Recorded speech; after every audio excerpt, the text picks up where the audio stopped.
Hello and welcome to our channel. आप सभी हमारे चैनल के साथ जुड़े हुए हैं और हमारे चैनल का नाम क्या है?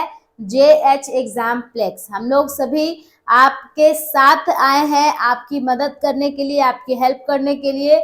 जितने भी बच्चे विनोबा भावे यूनिवर्सिटी के हैं, चाहे वो गिरिडीह से हो, चाहे वो बोकारो से हो, चाहे धनबाद से हो, चाहे हजारीबाग से हो, चाहे वो खूंटी से हो, है ना, जितने भी बच्चों का एडमिशन विनोबा भावे यूनिवर्सिटी में है, उन सभी के लिए हमारा चैनल एक खुशखबरी लेकर के आया है कि हम सभी जितने भी टीम है वो आपको पूरा विनोबा भावे का सिलेबस कवर करवाने वाले हैं। जो भी चाहे आपका सब्जेक्ट हो, माइनर पेपर हो, मेजर पेपर हो, जूलॉजी हो, बॉटनी हो, मैथ्स हो, इकोनॉमिक्स हो, है ना, आपका जो भी सब्जेक्ट हो बच्चों, वो सभी सब्जेक्ट हम लोग ग्रेजुएशन का इस चैनल के माध्यम से आपको कंप्लीट करवाएंगे।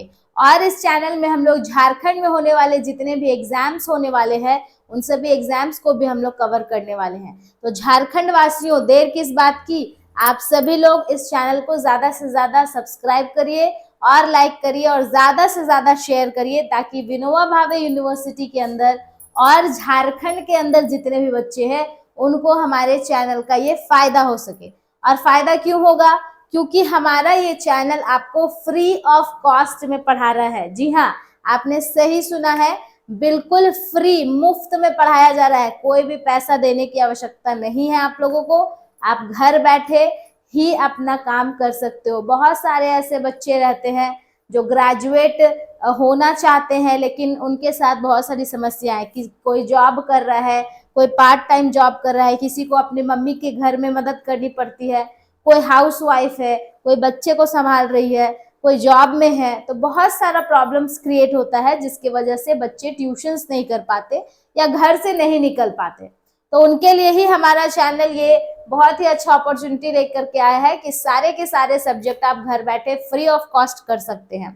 और दूसरी बात, आप लोगों को जितना भी ये है आपका नोट्स है वो भी यहाँ से मिल जाएगा। तो नोट्स की बिल्कुल चिंता ना करें, नीचे लिंक आपका दिया गया है डिस्क्रिप्शन बॉक्स में, वहां से जाके आप व्हाट्सएप और हमारे टेलीग्राम नंबर पे भी ऐड हो जाएंगे, जहां पर आप लोगों को नोट्स भी बिल्कुल मुफ्त में मिलने वाली है। चलिए आज का क्लास मैं स्टार्ट करती हूँ। और मैं प्रीति आप सभी के बीच में आज लेकर के आई हूँ जूलॉजी का क्लास। माइनर पेपर के विनोबा भावे यूनिवर्सिटी में जितने भी माइनर पेपर के स्टूडेंट्स हैं, जिनका जूलॉजी है माइनर पेपर में, सेमेस्टर थर्ड के लिए आज मैं क्लास लेने वाली हूँ जूलॉजी माइनर पेपर का।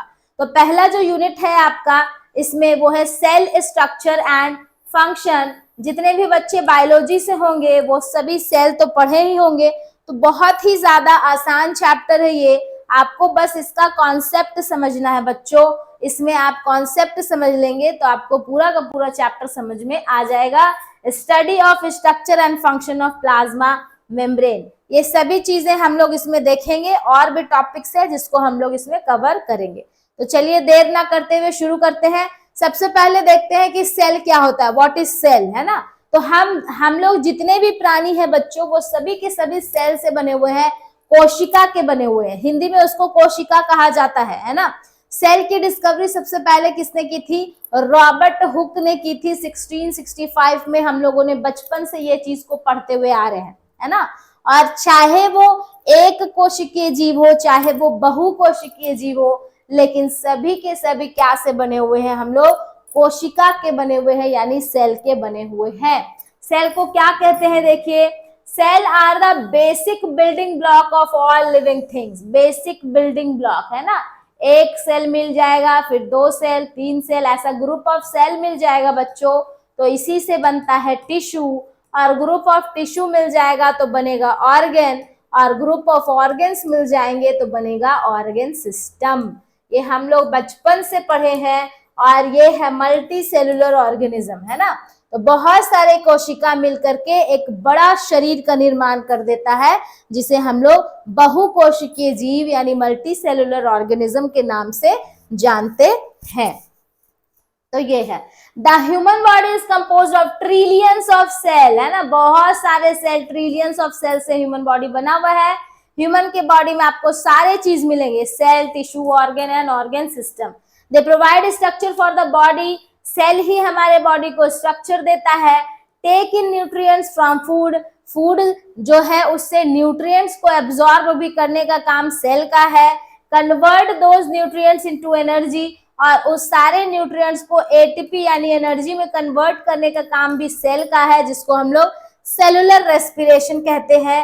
And carry out specialized function, और भी बहुत सारे फंक्शंस जो हमारे बॉडी में हो रहे हैं वो सभी के सभी फंक्शंस पर्टिकुलर सेल्स में होते हैं बच्चों, और सेल से ही फिर टिश्यू में, टिश्यू से ऑर्गन्स में, और तब जाकर के ये पूरा बॉडी हमारा वर्क करता है। Cell are contain the body's heredity material and can make copies of themselves, है ना। हमारा सेल जो है, हमारा कोशिका जो है, उसमें न्यूक्लियस रहता है, और न्यूक्लियस के अंदर ही डीएनए रहता है बच्चों, जो कि हमारे पीढ़ी दर पीढ़ी जो है वो कैरेक्टर्स को ढोने का काम करता है। तो आप इस तरह का डेफिनेशन लिखेंगे ग्रेजुएशन में, क्योंकि आप लोग अब बड़े हो गए हैं बच्चों, तो छोटा सा डेफिनेशन आपको नहीं लिखना है एग्जाम में, जो कि होता है cell is the basic unit of life and cell is the structural and functional unit of life. ये क्लास 6 के बच्चे लिखते हैं अपने कॉपी में डेफिनेशन, बट आप लोग ग्रेजुएशन में हो तो इसलिए आप लोग ऐसा डेफिनेशन लिखोगे जिससे लगे कि आप लोग ग्रेजुएशन के स्टूडेंट्स हो। चलिए आगे बढ़ेंगे हम लोग। ये एक जनरल सेल का स्ट्रक्चर हम लोग देख लेंगे बच्चों। जनरल सेल में क्या क्या चीजें रहती है ना। तो उससे पहले हम लोग देखते हैं इंट्रोडक्शन सेल का। तो सेल को हम लोग क्या कहते हैं, बचपन से हम लोग पढ़े हैं और फिर से हम लोग एक बार पढ़ रहे हैं इसको कि cell is the fundamental unit of life. सबसे इंपॉर्टेंट यूनिट हमारे जीवन का कौन है, सेल है। अगर सेल ही नहीं रहेगा तो हम भी नहीं रहेंगे, इसलिए fundamental unit of life. Self replicating structure, self होगा यहाँ पर बच्चों, सेल्फ रेप्लिकेटिंग स्ट्रक्चर मतलब सेल में इतनी कैपेसिटी है कि वो अपने ही जैसे दो सेल को बना सकता है, तो ये सेल्फ ही रेप्लिकेट कर जाता है। The first cell were observed are name by Robert Hooke. Robert Hooke ने 1665 में किया था, और कहा किया था, स्लाइस ऑफ क्रॉक, है ना, मतलब बार्क ट्री। आप लोगों ने देखा होगा पेड़ जो होता है, तो पेड़ की छाली जो होती है ये बच्चों, इसमें उन्होंने देखा था जो कि एक डेड सेल था, है ना।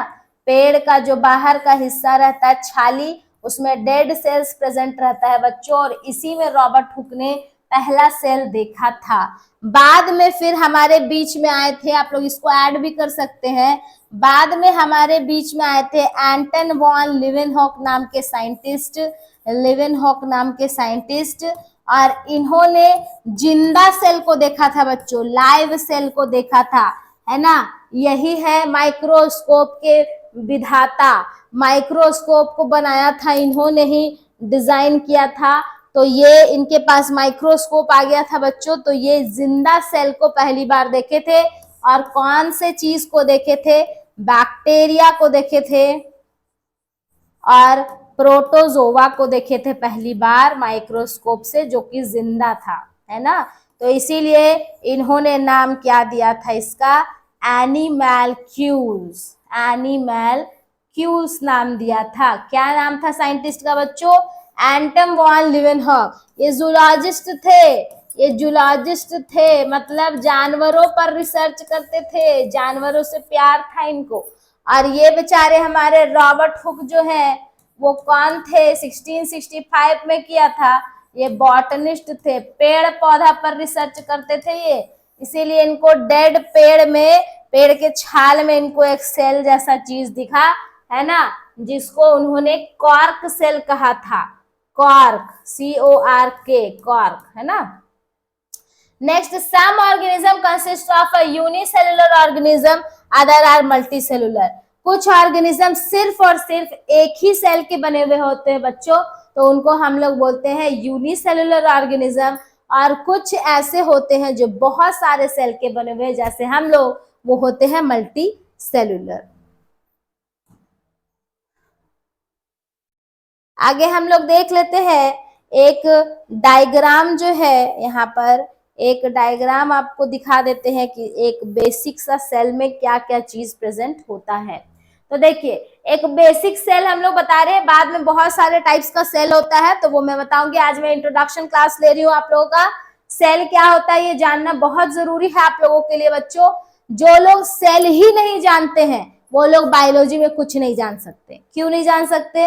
क्योंकि हमारा पूरा शरीर, चाहे हम हो चाहे बैक्टीरिया हो, एक सेल का बना हुआ बेचारा, तो वो हो चाहे हम लोग हो बहुत सारे सेल के, सभी क्या से बने हुए? सेल से। अब सेल के अंदर क्या क्या चीज है बच्चों, अगर आप वो ही नहीं जान पाओगे तो फिर और क्या ही जानोगे बायोलॉजी में, क्योंकि पूरा बायोलॉजी तो उसी से शुरू होता है, लाइफ उसी से होता है शुरू, तो आपको पहले वही जानना होगा, है ना। तो चलिए देखते हैं एक सेल में क्या क्या चीजें हो सकती है मेनली। और ज्यादातर ये मेनली हम लोग देख रहे हैं यूकैरियोटिक सेल बच्चों, है ना। यूकैरियोटिक सेल देख रहे हैं जिसमें न्यूक्लियस प्रेजेंट होता है। ये देखिए न्यूक्लियस है ना। तो सबसे पहले देखेंगे हम लोग कि सबसे बाहर वाले मेम्ब्रेन को क्या बोलते हैं। तो सबसे बाहर वाला ये जो झिल्ली है, जिसको हम लोग कोशिका झिल्ली हिंदी में बोलते थे, है ना, उसको हम लोग सेल मेम्ब्रेन के नाम से जानते हैं। ठीक है, याद कर लीजिएगा आप लोग, अभी मैं बता दे रही हूँ सेल मेम्ब्रेन। जो लोग हिंदी मीडियम से पढ़े हैं, एकदम बेसिक जीरो से मैं स्टार्ट कर रही हूँ, इसलिए आराम से पढ़ लीजिए। ठीक है, सेल मेम्ब्रेन नाम है। उसके अंदर हम लोग देखेंगे बच्चों बहुत सारा चीज दिख रहा है आपको, है ना, बहुत सारा चीज। इन सभी चीजों को हम लोग सेल ऑर्गेनल्स कहते हैं। क्या कहते हैं? सेल ऑर्गेनल्स कहते हैं। अब सेल ऑर्गेनल्स में क्या क्या आ जाता है देखिए। तो पहला दिख रहा है आपको माइटोकॉन्ड्रिया। माइटोकॉन्ड्रिया का क्या काम है? एनर्जी बनाता है, एटीपी बनाता है ना। देन फिर आपको दिख रहा होगा अंदर में न्यूक्लियस। न्यूक्लियस दिख रहा है, केंद्रक जिसको बोलते हैं, है ना। न्यूक्लियस के अंदर ही डीएनए रहता है बच्चों, है ना। एक एक करके मैं बताऊंगी आगे। फिर आपको क्या दिख रहा है? लाइसोसोम्स, आत्महत्या की थैली इसको बोलते हैं। आत्महत्या की थैली, सुसाइडल बैग्स, है ना, ये है सुसाइडल बैग। फिर यहाँ पर एक गोल सा स्ट्रक्चर दिख रहा है जिसको हम लोग क्या कहते हैं? वैक्यूल्स कहते हैं, है ना। वैक्यूल्स दोनों में रहता है, प्लांट्स और एनिमल्स दोनों में। ये क्या करता है? कचड़े को जमा करके रखता है अपने अंदर। फिर क्या दिख रहा है आपको? पेरोक्सीसोम्स, जो चाट गुपचुप आप लोग खाते हैं ना, सड़ी गली चीजें, वो सभी को हाइड्रोलाइज करता है पेरोक्सीसोम्स। फिर आपको यहाँ पर एक सुंदर सा लाल कलर का दिख रहा होगा, है ना, वो है गोल्जी एपरेटस, गोल्जी बॉडीज भी कहते हैं इनको। फिर आपको यहाँ पर दिख रहा होगा एंडोप्लाज्मिक रेटिकुलम। तो एक स्मूथ एंडोप्लाज्मिक रेटिकुलम है, एक रफ एंडोप्लाज्मिक रेटिकुलम। उसके बाद गोल गोल दाने जैसा, बुंदिया जैसा दिख रहा होगा आपको, है ना, वो क्या है बच्चों? राइबोसोम्स। आपको ये स्ट्रक्चर कॉपी में लिख करके बहुत ही अच्छे तरीके से याद कर लेना है।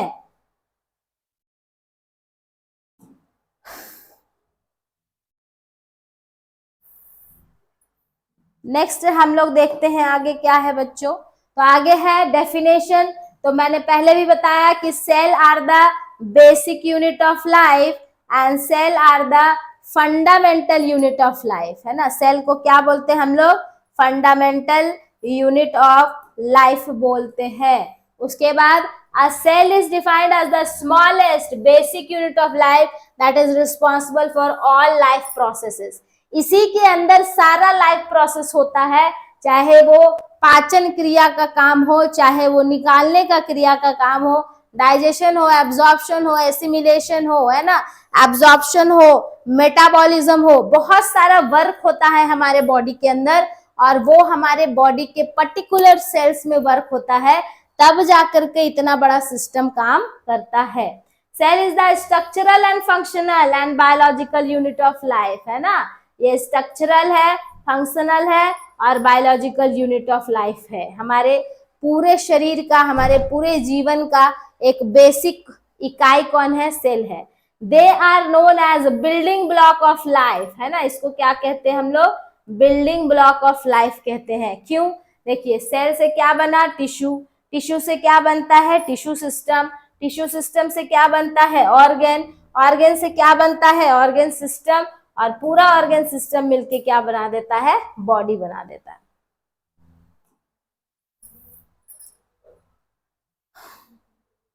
आगे देखेंगे हम लोग कुछ फीचर्स है हमारा, है ना, सेल का कुछ फीचर्स है उसको हम लोग देख लेते हैं। Each cell contains a fluid, हर सेल में एक पानी जैसा चीज भरा हुआ रहता है बच्चों, पानी जैसा लिक्विड भरा रहता है, इसको हम लोग साइटोप्लाज्म कहते हैं। हर एक सेल के अंदर लिक्विड भरा हुआ रहेगा, इसी को हम लोग क्या कहेंगे, साइटोप्लाज्म कहेंगे। Which is enclosed bye a membrane, एक मेम्ब्रेन से ये क्लोज रहता है, जिसको अभी मैंने बताया था सेल मेम्ब्रेन कहते हैं, या फिर इसी को हम लोग प्लाज्मा मेम्ब्रेन भी कहते हैं। आगे देखेंगे, in the cytoplasm several biomolecules are present like proteins, nucleic acid and lipid. इस साइटोप्लाज्म में बहुत सारा चीज प्रेजेंट रहता है, क्या क्या है, प्रोटीन्स है, न्यूक्लिक एसिड है, लिपिड्स है, मिनरल्स भी रहता है, बहुत सारी चीजें रहती है। Cellular structure called cell organelle, इसके अंदर और भी बहुत सारी चीजें जो भरी हुई थी बच्चों, उनको हम लोग क्या कहते हैं, सेल ऑर्गेनल्स कहते हैं, जो कि साइटोप्लाज्म में तैरते रहता है। The study of cell from its basic structure to the function of every cell organelle is called cell biology। और सेल के बारे में स्टडी करने को, सेल के बारे में पढ़ोगे अगर आप लोग, तो उस सब्जेक्ट का नाम है cell biology. All organism are made up of cell, सभी के सभी क्या से बने हुए हैं, सेल से। They may be made up of a single cell, जो सिंगल सेल के बने हुए हैं उनको हम लोग यूनिसेलुलर कहते हैं। इसमें आ जाएगा दो ग्रुप, मोनेरा ग्रुप और प्रोटिस्टा ग्रुप, है ना। मोनेरा में कौन आ जाता है बच्चों, मोनेरा में आ जाता है बैक्टीरिया, प्रोटिस्टा में कौन आता है, अमीबा, युग्लिना, पारामीशियम, स्लाइम मोल्ड्स, है ना, प्लाज्मोडियम, ये सब आ जाता है आपका प्रोटिस्टा ग्रुप में। तो ये दोनों क्या होते हैं, यूनिसेलुलर होते हैं। कुछ कुछ फंगस जैसे ईस्ट हो गया, ये भी यूनिसेलुलर होता है, बाकी सभी फंगस जो है वो आपका मल्टी सेलुलर होता है, और बाकी प्लांट्स है, एनिमल्स है, ये सभी क्या होते हैं बच्चों, मल्टी सेलुलर। आप लोग स्क्रीनशॉट लेके इसी तरह से नोट्स बना सकते हैं, या तो अगर आपको नोट्स चाहिए तो आप सीधा सीधी व्हाट्सएप में, और हमारा टेलीग्राम चैनल है जिसपे आप लोग लिंक नीचे डिस्क्रिप्शन बॉक्स में दिया हुआ है, वहां से जा करके आप टाइप करेंगे, कमेंट करेंगे, है ना। जिसको पीडीएफ चाहिए या फिर नोट्स चाहिए तो नोट्स अवेलेबल है, आपको पीडीएफ के फॉर्म में मिल जाएगा। अब हिस्ट्री हम लोग देख लेते हैं बच्चों कि क्या है हिस्ट्री सेल की, जो मैंने ऑलरेडी आपको बता दिया, फिर एक बार देख लेते हैं लिखा हुआ जो है। रॉबर्ट हुक ने डिस्कवर्ड किया था पहला सेल, है ना, रॉबर्ट हुक ने सबसे पहले डिस्कवर किया था पहला सेल, जैसा कि मैंने अभी आपको बता दिया था। कब किया था, 1665 में, और उन्होंने उस सेल का कॉर्क सेल नाम दिया था, डेड सेल से किया था, और उसको उन्होंने कहा था स्मॉल रूम, छोटे कमरे कहा था, छोटा कमरा कहा था, है ना। हुक कंक्लूडेड दैट, उन्होंने बताया था कि वो नॉन लिविंग एंटिटीज था, क्योंकि उन्होंने डेड सेल में देखा था। बाद में कौन आए, एंटम वॉन लीवेनहॉक आए और ऑब्जर्व किया सेल को अंदर कंपाउंड माइक्रोस्कोप। ये क्वेश्चन पूछता है, कौन सा माइक्रोस्कोप था, compound microscope with higher magnification. This time he observe the cells exhibited some from movement. अब देखा उन्होंने कि जो सेल उन्होंने देखा वो मूव कर रहा है, मूवमेंट को क्या बोलते हैं, मोटिलिटी। जो सेल उन्होंने देखा था वो मूव कर रहा था, और किसमें देखा था, मैंने पहले भी बताया आपको कि बैक्टीरिया देखा था और प्रोटिस्टा देखा था, प्रोटोजोआ देखा था। फिर 1883 में रॉबर्ट ब्राउन आए, एक बॉटनिस्ट थे, उन्होंने सबसे पहली बार सेल का स्ट्रक्चर देखा और उन्होंने डिस्कवर्ड किया था न्यूक्लियस, किसका, ऑर्चिड का। ऑर्चिड एक फूल का पौधा है बच्चों, उसमें उन्होंने न्यूक्लियस देखा था, किसने, रॉबर्ट ब्राउन ने। चलिए सेल थ्योरी देखते हैं अब। देखिए सेल थ्योरी बहुत ही इंपॉर्टेंट है बच्चों। सेल थ्योरी क्या है वो हम लोग देखेंगे। तो देखिए, proposed by Matthias Schleiden and Theodor Schwann in 1839। अब इस बात को समझिए, 1839 में सिडेन एंड सिवान नाम के साइंटिस्ट ने सेल थ्योरी दिया था लेकिन इसको मॉडर्नाइज किसने किया था, मॉडर्नाइज किसने किया था, आप लोग लिख लेंगे इसको मॉडर्नाइज किया था रुडोल्फ विर्चो ने। रुडोल्फ विर्चो ने इसको मॉडर्नाइज किया था, और उन्होंने बताया था ये 4 बात। ये 4 बातें उन्होंने बताई थी। क्या बताया था? All living things are made up of cell. सभी के सभी सेल क्या के बने हुए हैं? सेल के बने हुए हैं। ये बात इन्होंने भी बताया था। लेकिन मॉडर्नाइज जब इन्होंने किया तो इन्होंने प्री एग्जिस्टिंग सेल की बात की थी, जिसको इन्होंने क्या बोला था? ओमनी सेलुले सेलुला। ओमनी सेलुले सेलुला कहा था। ये बात किसने कही थी? तो रुडोल्फ विर्चो ने कही थी, जो कि प्री एक्सिस्टिंग सेल को कहा जाता है। प्री एक्सिस्टिंग सेल यानी जितने भी सेल बने हुए हैं बच्चों, वो सभी के सभी सेल क्या से बने हुए हैं? प्री एग्जिस्टिंग सेल से बने हुए हैं। मतलब कि जो पहले इस दुनिया में, सबसे पहला सेल जो इस दुनिया में बना था वो पानी में बना था, और जो सबसे पहला सेल बना था उसी से डिवाइड होकर के सभी के सभी सेल्स बने हैं और सभी के सभी ऑर्गेनिजम्स तैयार हुए हैं। ये इन्होंने बताया था। तो 2 तरह का सवाल पूछा जाता है। सेल थ्योरी किसने दिया है? सिडेन एंड सिवान ने। लेकिन प्री एक्सिस्टिंग सेल और ओमनी सेलुलर सेलुला की बात किसने की है? तो रुडोल्फ विर्चो ने मॉडर्नाइज किया है सेल थ्योरी को। नेक्स्ट हम लोग आगे बढ़ेंगे, टाइप्स ऑफ सेल देखेंगे। तो हमारे पास 2 तरह का सेल्स है बच्चों। Based on cellular structure, cell के स्ट्रक्चर की बात करें तो 2 टाइप्स का सेल होता है। एक होता है प्रोकैरियोटिक, दूसरा होता है यूकैरियोटिक। एक होता है प्रोकैरियोटिक और दूसरा होता है यूकैरियोटिक सेल। तो जो जिसके पास प्रोकैरियोटिक सेल होता है उसको प्रोकैरियोट्स बोलते हैं और जिसके पास यूकैरियोटिक सेल होता है उनको हम लोग यूकैरियोट्स बोलते हैं। एग्जांपल्स आप लोग नोट डाउन कर लेंगे।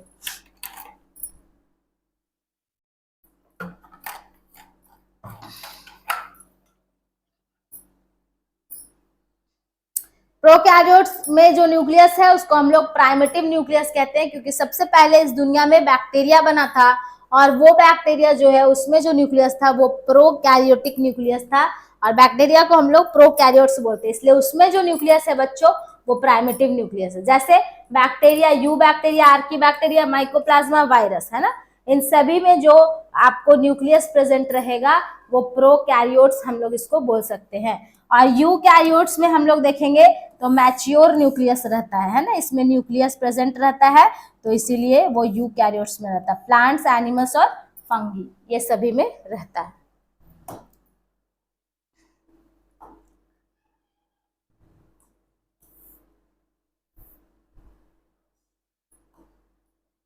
नेक्स्ट हम लोग देख लेते हैं सेल, दोनों के सेल में क्या डिफरेंस है बच्चों। तो ऊपर वाला आपको दिख रहा है यूकैरियोटिक सेल, नीचे वाला क्या दिख रहा है? Prokaryotic cell. देखिए आप देखेंगे कि इसमें कोई न्यूक्लियस नहीं है। प्रोकैरियोटिक सेल में न्यूक्लियस नहीं होता। यहाँ पे प्लाज्मा मेम्ब्रेन है, यहाँ पे आपको प्लाज्मा मेम्ब्रेन दिख रहा है। देखिए क्या क्या चीजें सिमिलर है। प्लाज्मा मेम्ब्रेन यहाँ है, आपको इसमें भी प्लाज्मा मेम्ब्रेन दिखेगा जिसको सेल मेम्ब्रेन कह रहे हैं, ये बाहर का लेयर है ना। देन फिर आपको इसमें भी राइबोसोम्स दिखेगा, लेकिन इसमें 70S राइबोसोम होता है, ये मैं बताऊंगी बाद में क्या होता है। और इसमें भी आपको राइबोसोम्स दिख रहा होगा, लेकिन इसमें 80S राइबोसोम्स रहता है। ठीक है, इसमें भी आपको डीएनए दिख रहा होगा, ये देखिए इस तरह घुमा हुआ, और इसमें भी आपको डीएनए। दोनों में क्या डिफरेंस है? यूकैरियोटिक सेल का डीएनए न्यूक्लियस के अंदर रहता है और प्रोकैरियोटिक सेल का डीएनए साइटोप्लाज्म में रहता है। सेल में जो पानी भरा हुआ है उसी के अंदर तैरता है, क्योंकि इसके पास न्यूक्लियस नहीं होता है। और बाकी आप देखिए endoplasmic reticulum, nucleus, mitochondria, lysosomes, Golgi apparatus, ये सभी इसमें प्रेजेंट नहीं होता है प्रोकैरियोटिक सेल में। ठीक है, तो इसमें क्या एक्स्ट्रा है? देखिए एक पूंछ जैसा स्ट्रक्चर है जो कि इसको तैरने में मदद करता है, जिसको हम लोग फ्लैजिनम कहते हैं। और इसमें इस तरह का निकला हुआ जो स्ट्रक्चर है इसको पिलस कहते हैं। और ये जो कवरिंग है इसका, ये 3 लेयर का होता है बच्चों। देखिए यहाँ पर एक ही लेयर आपको मिलेगा, लेकिन प्रोकैरियोटिक सेल में 3 लेयर होता है और ये तीनों को मिला करके क्या कहते हैं हम लोग? कैप्सूल कहते हैं। तो आप दोनों डायग्राम बहुत ही अच्छे तरीके से बना लेंगे, रट्टा मार लेंगे, डिजाइन से बनाएंगे, और एग्जाम में अगर आता है तो आप इसको लेबल जरूर करेंगे। दोनों में क्या डिफरेंस है देखिए। तो यूकैरियोटिक सेल और प्रोकैरियोटिक में क्या डिफरेंस है बच्चों, देखेंगे हम लोग। यूकैरियोटिक सेल में क्या होता है? Any cell that contains a clearly defined nucleus, है ना, इसमें क्लियरली डिफाइंड न्यूक्लियस रहेगा विथ देयर बाउंड ऑर्गेनल्स। उसको हम लोग यूकैरियोटिक सेल बोलेंगे। और जिसमें कोई न्यूक्लियस नहीं रहेगा, है ना, डज नॉट कंटेन, देखिए does not contain a membrane bound nucleus और ऑर्गेनल्स, उसको हम लोग क्या कहेंगे, प्रोकैरियोटिक सेल कहेंगे। देन एग्जांपल्स क्या क्या है यूकैरियोटिक सेल के, animal, plant, fungi and protist. Prokaryotic cell का एग्जांपल क्या क्या है, बैक्टीरिया और archaebacteria. Nucleus eukaryotic cell में प्रेजेंट, प्रोकैरियोटिक सेल में एब्सेंट। सेल का साइज क्या होता है यूकैरियोटिक सेल का, 10 से 100 माइक्रोमीटर, और ये क्या रहेगा, less than micrometer to 5 micrometers. तो आप इसको जरूर याद करिएगा, ये भी आपका शॉर्ट नोट्स में क्वेश्चन आ सकता है या लॉन्ग क्वेश्चन में ऐड करके भी देता है। नेक्स्ट देखिए, बहुत सारे पार्ट्स होते हैं सेल के बच्चों। तो पहला पार्ट आपको क्या दिख रहा है, प्लाज्मा मेम्ब्रेन, जिसको हम लोग सेल मेम्ब्रेन भी कहते हैं, सेल मेम्ब्रेन भी कहते हैं। प्लाज्मा मेम्ब्रेन को ही क्या कहते हैं हम लोग, सेल मेम्ब्रेन कहते हैं। ये जो बाहर की झिल्ली है, ये सभी सेल में प्रेजेंट होता है बच्चों, सभी के सभी सेल में, चाहे वो प्लांट सेल हो, एनिमल सेल हो, प्रोकैरियोट्स हो, यूकैरियोट्स हो, बैक्टीरिया हो, कोई भी सेल हो, सारे के सारे कोशिका में ये बाहर का लेयर प्रेजेंट होता है, जिसको हम लोग प्लाज्मा मेम्ब्रेन या फिर सेल मेम्ब्रेन कहते हैं। कोशिका झिल्ली कहते हैं इसको हिंदी में। अंदर में पानी भरा हुआ रहता है सभी सेल में बच्चों, जिसको हम लोग क्या कहते हैं, साइटोप्लाज्म कहते हैं। और ये जो पानी भरा हुआ देखिए लिक्विड है ना, और इस लिक्विड के अंदर दो चीजें होती हैं बच्चों, पहला है साइटोसोल और दूसरा है ऑर्गेनल्स, है ना। पहला क्या है, साइटोसोल, और दूसरा क्या है, ये सभी जो आपको दिख रहा है, माइटोकॉन्ड्रिया, गोल्जी बॉडी, लाइसोसोम, ये सभी क्या है, ऑर्गेनल्स है, सेल ऑर्गेनल्स। और सेल का जो स्ट्रक्चर बना रहा है उसको हम लोग साइटोसोल कहते हैं। और अगर वो यूकैरियोटिक सेल होगा तो उसके पास न्यूक्लियस होगा, अगर वो प्रोकैरियोटिक सेल है तो उसके पास न्यूक्लियस नहीं होगा। तो अब हम लोग को एक सेल में इतनी सारी चीजें पढ़नी है बच्चों, है ना। पहला हम लोग बाहर का कवरिंग पढ़ेंगे जो कि प्लाज्मा मेम्ब्रेन है, और किसी किसी में एक और लेयर रहता है सेल वॉल, उसको भी पढ़ेंगे। देन उसके अंदर का लिक्विड पढ़ेंगे, और फिर हम लोग ऑर्गेनल्स पढ़ेंगे। फंक्शन क्या है देखिए, फंक्शन सेल मेम्ब्रेन का फंक्शन क्या है बच्चों, ये देखिए, ये एक सेल मेम्ब्रेन का फोटो दिख रहा है आपको। तो क्या काम करता है सेल मेम्ब्रेन, तो सेल मेम्ब्रेन प्रोटेक्ट करता है, बाहर का लेयर है तो जाहिर सी बात है कि क्या करेगा, ये प्रोटेक्ट करेगा। बाहर से हवा चल रहा है, पत्थर आ रहा है, आंधी आ रहा है, तूफान आ रहा है, तो वो सभी चीजों से बचाने का काम कौन करेगा, सबसे बाहर का जो लेयर है वही करेगा। तो प्रोटेक्शन करता है। ये बैरियर है, ये बैरियर ढांचे के जैसा तैयार है ताकि अंदर कोई भी चीज जल्दी से ना चला जाए, है ना। शेप प्रोवाइड करता है सेल को। अगर ये कवरिंग नहीं रहेगा, आप इमेजिन करिए, तो अंदर का सारा सेल ऑर्गेनल्स, अंदर में जो पानी है वो सब बाहर निकल जाएगा, सेल को कोई शेप भी नहीं मिल पाएगा। तो शेप बनाता है। सेल जंक्शन, एक सेल को दूसरे सेल से जोड़ने का काम करता है ना। सेल मूवमेंट, सेल के मूवमेंट में भी मदद करता है। और ये कैसा होता है बच्चों, selectively permeable, very important question for objective, है ना। सेलेक्टिवली परमिएबल का मतलब है कि ये सभी चीजों को अंदर आने नहीं देता है है ना। आप अपने घर में सबको अंदर आने देते हैं क्या, नहीं अंदर आने देते हैं, है ना। गेट को बंद करके रखते हैं हम लोग, बाहर से कोई आ गया तो पूछते हैं कौन है भाई, तब हम लोग उसको इन करने देते हैं, है ना। लेकिन यहाँ पर भी वही बात है बच्चों कि जो आपका मेम्ब्रेन है सेल का, वो भी यही काम करता है, सबको अंदर आने नहीं देता है। लेकिन हमारा चैनल फ्री ऑफ कॉस्ट है बच्चों, हम किसी को भी अंदर आने देते हैं, है ना। आप लोग में से जितने भी विद्यार्थी देख रहे हैं इस चैनल को, जितने भी स्टूडेंट्स हमारे साथ जुड़े हुए हैं, वो सभी स्टूडेंट्स हमारे चैनल को देख सकते हैं, क्योंकि हम लोग सेलेक्टिवली परमिएबल नहीं है, हम लोग किसी को भी अंदर आने देते हैं, हम लोग परमिएबल है ना। तो सभी लोग जरूर से सब्सक्राइब करें, क्योंकि अगर हम लोग सेलेक्टिवली परमिएबल हो गए तो हम लोग सभी को अंदर आने नहीं देंगे, है ना। तो अभी मिल रहा है आप लोग को अंदर आने, तो आप लोग जल्दी जल्दी अंदर आइए और सब्सक्राइब करिए चैनल को और ज्यादा से ज्यादा शेयर करिए, ताकि हम लोग जो है वो सेलेक्टिवली परमिएबल हो पाए। बात आप लोगों को समझ में आ रहा होगा। तो ये सेलेक्टिवली परमिएबल है बच्चों, ये क्या करता है, सभी को अंदर आने नहीं देता है, जो इसको चाहिए बस उसी को वो अंदर आने देगा, और जो इसको नहीं चाहिए बस उसी को वो बाहर निकालता है। That is called as selectively permeability. ठीक है। और क्या करता है ये, इम्पल्स ट्रांसमिशन करता है। इम्पल्स मतलब क्या होता है कि सीधा ब्रेन तक, हमारे नसों तक जाता है मैसेज बच्चों, और फिर एक सेंसेशन होता है, हमें पता चल जाता है कि हमारे बॉडी में क्या हो रही है। वो सभी बातें मैं आपको बताऊंगी आगे डिटेल में, उसी को इम्पल्स कहते हैं। तो इम्पल्स जनरेशन भी कहाँ होता है, इसी सेल मेम्ब्रेन में होता है।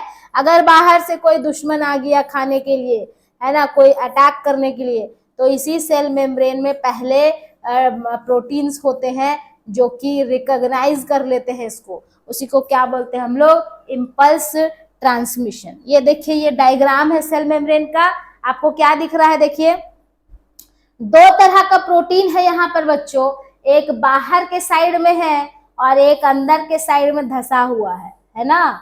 तो ये होता है चैनल प्रोटीन, बाहर के साइड में जो प्रोटीन है उसको पेरिफेरल प्रोटीन, और अंदर के साइड में जो प्रोटीन होता है उसको इंटीग्रल प्रोटीन कहते हैं, है ना।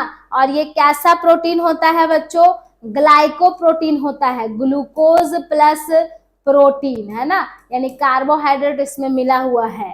तो ये कंजुगेटेड आपका हो जाएगा प्रोटीन। ठीक है, ये सब मैं बताऊंगी आपको बाद में, अभी बस आपको ये याद रखना है कि दोनों साइड प्रोटीन होता है सेल मेम्ब्रेन के स्ट्रक्चर में, और बीच में लिपिड का बायलेयर होता है। ये जो आपको दिख रहा है लंबा लंबा, ये क्या है, लिपिड का बायलेयर है, लिपिड है ये, है ना, लिपिड का बायलेयर है। यानी अगर आपसे कोई पूछे सेल मेम्ब्रेन क्या से बना हुआ है, तो दोनों साइड प्रोटीन है और बीच में क्या है बच्चों, लिपिड का बायलेयर है। बाहर की तरफ कुछ कार्बोहाइड्रेट, कुछ ग्लाइकोलिपिड, कुछ कोलेस्ट्रॉल भी आपको मिलेगा। अंदर में जो धसा हुआ प्रोटीन है उसको हम लोग इंटीग्रल प्रोटीन कहते हैं, और बाहर की तरफ जो निकला प्रोटीन है उसको हम लोग पेरिफेरल प्रोटीन भी कहते हैं, है ना। और यही प्रोटीन्स जो है वो दोनों तरफ रहता है बच्चों। जैसे आप लोग सैंडविच खाए होंगे, है ना, तो सैंडविच में क्या रहता है, दोनों साइड में ब्रेड रहता है खूब सुंदर, उसमें सॉस, चटनी और क्या क्या आप लोग डाल देते हैं, मेयोनेज और बटर और ये और वो, है ना, और उसके अंदर खीरा, टमाटर, गाजर, कुछ लोग तो आजकल चिकन कटलेट और पता नहीं क्या क्या कटलेट खाने लगे हैं। तो सारे कटलेट को मिला दीजिए, तो अंदर में जो कटलेट्स आप लोग डाले हैं वो है लिपिड का बायलेयर, और बाहर के साइड जो दोनों ब्रेड लगाए हैं आप लोग, वो है आपका दोनों प्रोटीन्स। बात समझ में आ गया। तो ये है आपका सैंडविच मॉडल, इसको सैंडविच मॉडल भी कहा जाता है। ये सब मैं बताऊंगी आपको नेक्स्ट क्लास में। 3 तरह का मॉडल था, है ना। तो सैंडविच के जैसा इसका स्ट्रक्चर होता है, दोनों साइड में प्रोटीन और बीच में लिपिड का बायलेयर। तो ये मैं अगले क्लास में आपसे डिस्कस करूंगी डिटेल में कि कौन कौन सा मॉडल है। आई होप आपको सेल के बारे में बहुत अच्छी तरीके से जानकारी मिल गई होगी बच्चों। अब हम लोग नेक्स्ट क्लास में मिलेंगे। जूलॉजी का आज इंट्रोडक्शन क्लास था बच्चों, कल से हम लोग टॉपिक पूरा स्टार्ट करेंगे जैसा आपके सिलेबस में दिया हुआ है। तो थैंक यू वेरी मच। मैं प्रीति, और एग्जाम जो आपका आने वाला है उस एग्जाम के लिए हम लोग तैयारी करवा रहे हैं, तो आप सभी बच्चे हमारे साथ जुड़े रहें। और हाँ, व्हाट्सएप और टेलीग्राम पर आप मैसेज करके नोट्स वहां से ले सकते हैं। हम आपके साथ हैं और आप भी हमारे साथ बने रहिए। आपका जो चैनल है, आपका अपना चैनल JH, जो आपका चैनल है झारखंड का चैनल है, ये झारखंड वासियों के लिए है, और इस चैनल से जुड़ करके आप सभी के सभी नोट्स को यहाँ से ले सकते हैं और एग्जाम में बेहतर मार्क्स ला करके अपने सपने को पूरा कर सकते हैं। Thank you very much. कल फिर से मैं आपके बीच में आऊंगी, फिर इसी टाइम में हम लोग मिलेंगे। Thank you so much.